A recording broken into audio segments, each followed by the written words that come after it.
28, un home subido a un cabalo ou quizás a un burro, cargado cun caderno e uns cantos instrumentos cartográficos, chegou ao Corvo e mediu, durante 11 días, a estrada ante que nos atopamos, dende o alto de Gomeán ata o alto de Cabreiros, a legua dereita, recta dunha legua de longitude. O obxecto de establecer no Corvo a segunda base do seu gran proxecto, a Carta Geométrica de Galicia, un mapa que retrata o territorio galego cun rigor que en moitos lugares non se conseguiu superar ata que o ser humano puido enviar satélites ao espacio, e que este home foi capaz de rematar no ano 1834. Este home era Domingo Fontán Rodríguez.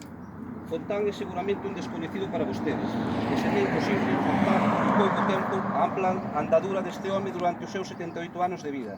Os restos foron trasladados no ano 1988 ao Panteón de Galegos Ilustres, onde reposa xunto con Rosalía de Castro, Castelaos e outras importantes figuras galegas.